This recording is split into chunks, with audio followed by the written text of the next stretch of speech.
Hey guys, Barracuda's back in the shop. Today it gets a sway bar and shocks all the way around. Come on, let's see what we got going on. Okay, front shocks. Real easy, right? It's a nut with a stud, but if the shocks have been on the car for a while like this one has, once you go to take that nut off, that whole shock and everything is just going to spin and you're going to go nowhere. So, what you need is your friend the ratcheting wrench and your friend the vice grip. Okay. 1, 2.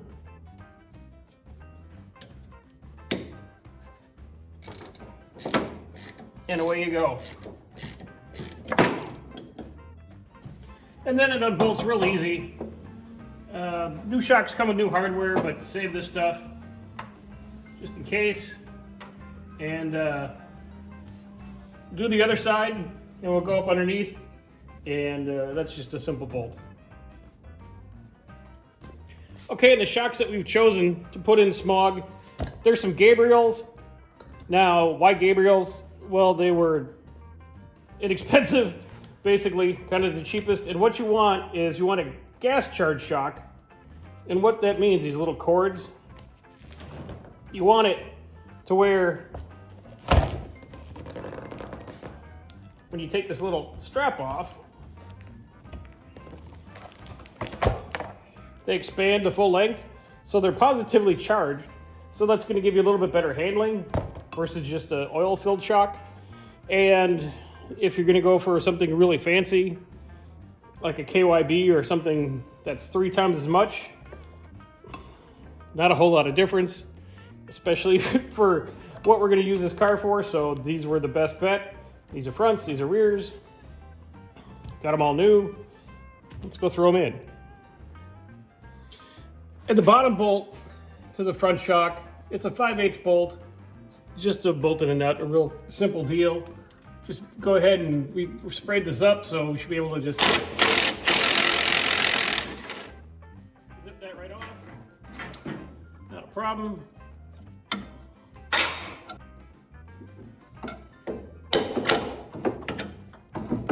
There you go. And you should be able to grab it,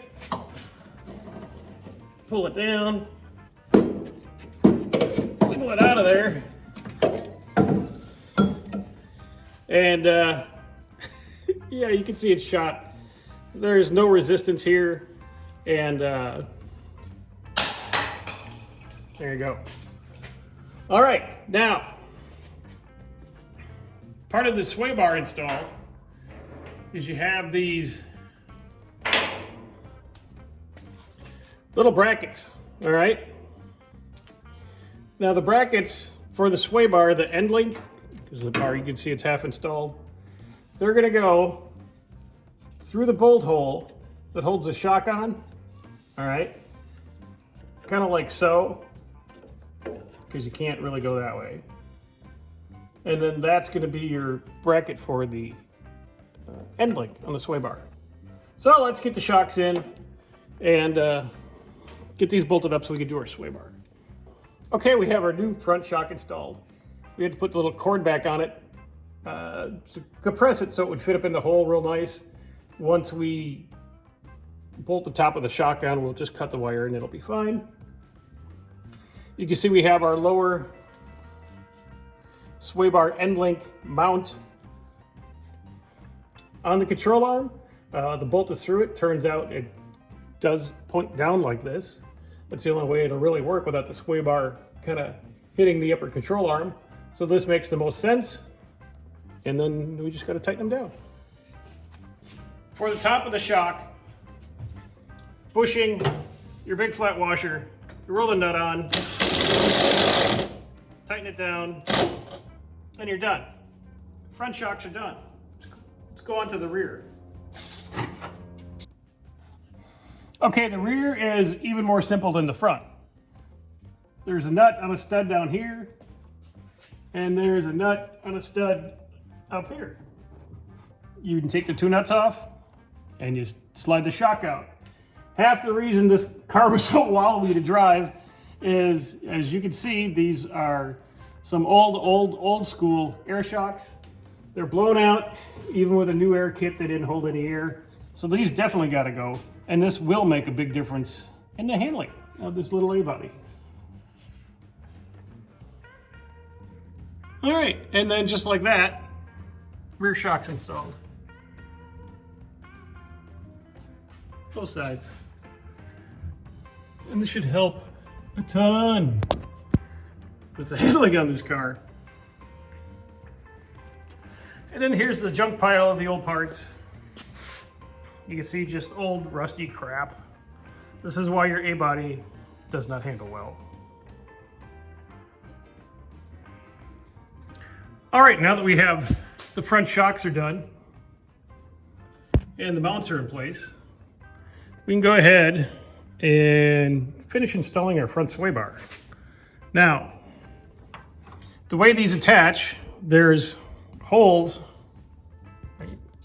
in the K-member for this top bolt, and you simply just put the bolt through and tighten it up and back.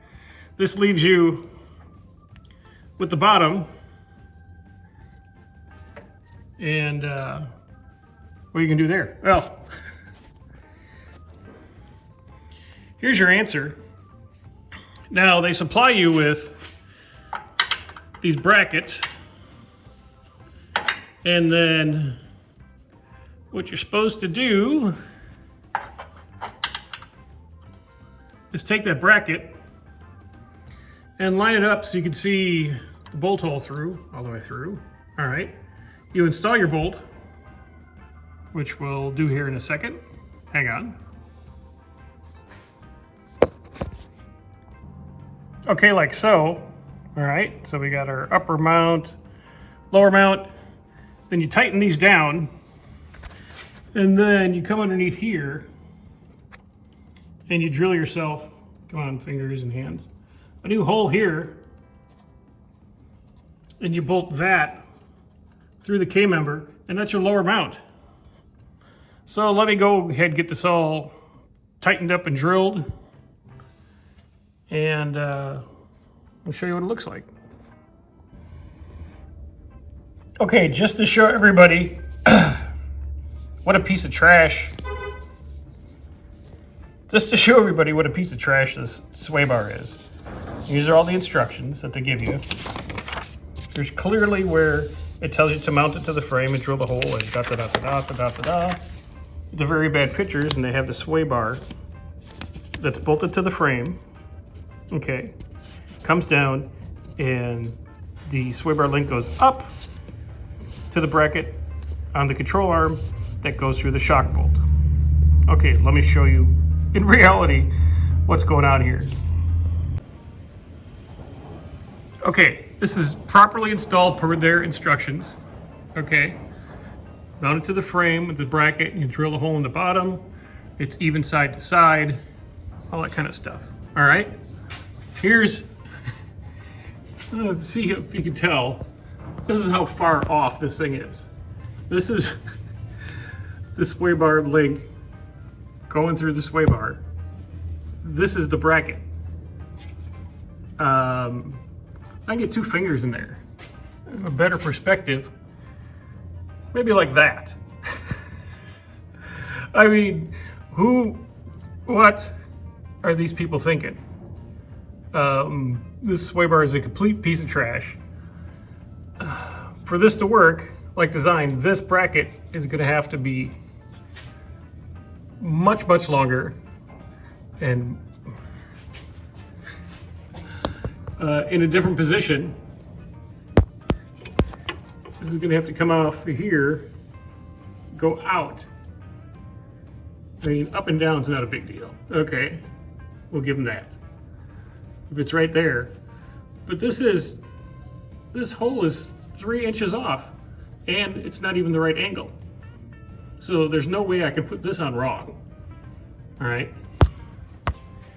Per their instructions, that's how you mount the sway bar above the radiator support bracket into the frame with the bottom bracket bolted in as so. yada, yada, yada. You can see that it doesn't even really, you know, it's just bad. The other side's the same way.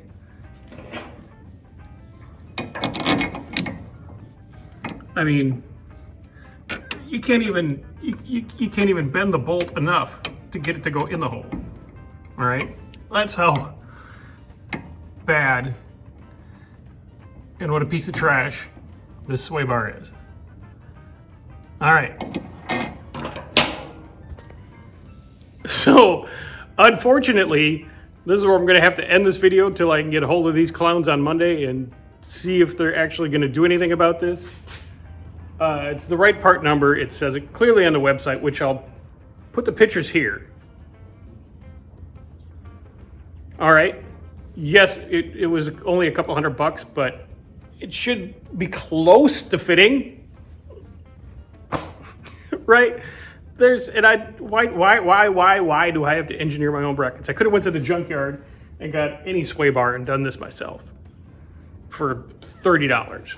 But you go and buy it from someone that's supposed to, this is part of PSD suspension, these people, okay? And if you go online, which I should have did a little bit more research before I bought this, everyone has problems with these things. But now you can see firsthand what a piece of trash this is. So I'm gonna get a hold of them on Monday. I wanna put this video out tonight. If by some chance they make this right, I'll change the video, but for right now, don't buy that. The shocks are great. Car's gonna handle much, much nicer, even without the sway bar, but I'm gonna fabricate some brackets if I need to make the sway bar work. Long story short, I guess don't buy the cheap stuff. But that's gonna be it for today, boys and girls. Questions, comments, concerns down below. I'll post the link to this piece of trash so you don't buy it. And I'll post a link to the shocks because the shocks were good and inexpensive and all that kind of good stuff. So that's, you know, they were good, no problem right there. But as you can see, you get what you pay for.